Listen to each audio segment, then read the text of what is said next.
मस्जिद ए नबवी की फजा उस दिन कुछ अलग थी। मदीना की हवा में सुकून तो था, मगर एक हल्की सी उदासी भी घुली हुई थी। सहाबा रज़ियल्लाहु अन्हुम रोज की तरह जमा थे।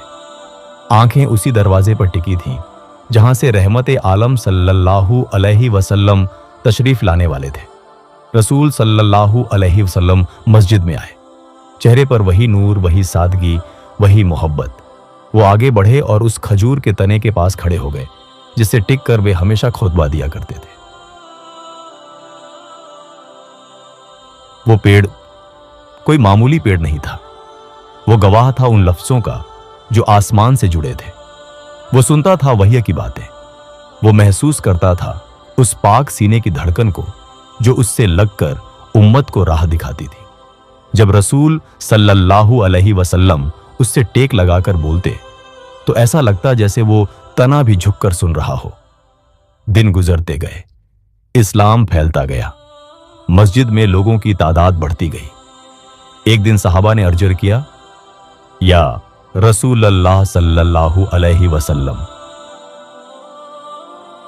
अगर आप चाहें तो आपके लिए मिंबर बना दिया जाए ताकि दूर बैठे लोग भी आपको देख सकें।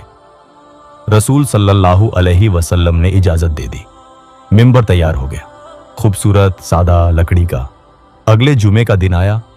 मस्जिद भरी हुई थी, हर दिल बेकरार था।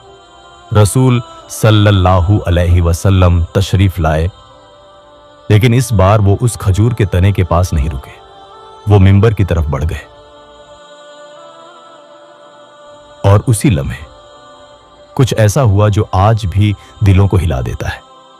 मस्जिद में अचानक एक आवाज गूंज उठी, रोने की आवाज, सिसकियों की आवाज। लोग सहम गए, इधर उधर देखने लगे। वो आवाज किसी इंसान की नहीं थी, वो आवाज उस खजूर के तने की थी। वो पेड़ रो रहा था, ऐसा रोना जैसे कोई बच्चा अपनी मां से बिछड़ जाए, ऐसी सिसकी जैसे कोई महबूब जुदा हो गया हो। मस्जिद ए नबवी गूंज उठी। सहाबा की आंखें भर आईं, कुछ तो फूट फूट कर रोने लगे। पेड़ की सिसकियां हर दिल को चीर रही थीं। रसूल सल्लल्लाहु अलैहि वसल्लम रुक गए। वो मिंबर से उतर आए, धीरे धीरे उस तने की तरफ बढ़े जो उनकी जुदाई में कांप रहा था। रसूल सल्लल्लाहु अलैहि वसल्लम ने अपने पाक हाथों से उस तने को थामा, उसे सीने से लगाया, और जैसे ही वो पाक जिस्म उस पेड़ से लगा, मस्जिद में सुकून उतर आया। रोना थम गया। वो पेड़ शांत हो गया, जैसे किसी मां ने अपने रोते बच्चे को सीने से लगा लिया हो।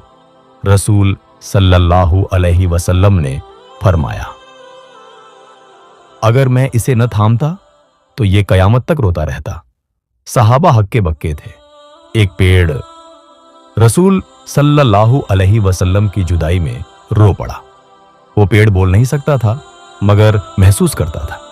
वो जानता था कि जिससे वो अलग हुआ है वो कोई आम इंसान नहीं, अल्लाह का रसूल सल्लल्लाहु अलैहि वसल्लम है। सोचिए, जिसे हम बेजान कहते हैं वो भी रसूल सल्लल्लाहु अलैहि वसल्लम की मोहब्बत में तड़प उठा। और हम जो उम्मती कहलाते हैं, क्या हमारे दिल भी ऐसे रोते हैं जब हम सुन्नत से दूर हो जाते हैं? वो पेड़ हर खुतबा सुनता था, हर बात को महसूस करता था। और आज हमारे पास कुरान भी है, हदीस भी है, फिर भी दिल नहीं कांपता। रसूल सल्लल्लाहु अलैहि वसल्लम ने उस पेड़ को सुकून दिया, मगर अपने दिल में उम्मत की फिक्र और गहरी कर ली। वो जानते थे एक दिन मैं इस दुनिया से जाऊंगा, मगर मेरी उम्मत को मेरी याद की जरूरत रहेगी। आज वो पेड़ हमसे सवाल करता है, मैं तो लकड़ी का था फिर भी रो पड़ा, तुम तो दिल रखते हो फिर क्यों नहीं रोते? अगर एक पेड़ रसूल सल्लल्लाहु अलैहि वसल्लम की जुदाई में रो सकता है, तो क्या हम उनकी नाफरमानी पर एक आंसू भी नहीं बहा सकते? आज भी मस्जिद ए नबवी में उस जगह की खुशबू है। आज भी वो वाकया गवाही देता है कि मोहब्बत सिर्फ जुबान से नहीं होती, दिल से होती है। और सच्ची मोहब्बत रसूल सल्लल्लाहु अलैहि वसल्लम से हो तो पत्थर भी पिघल जाए, पेड़ भी रो पड़े।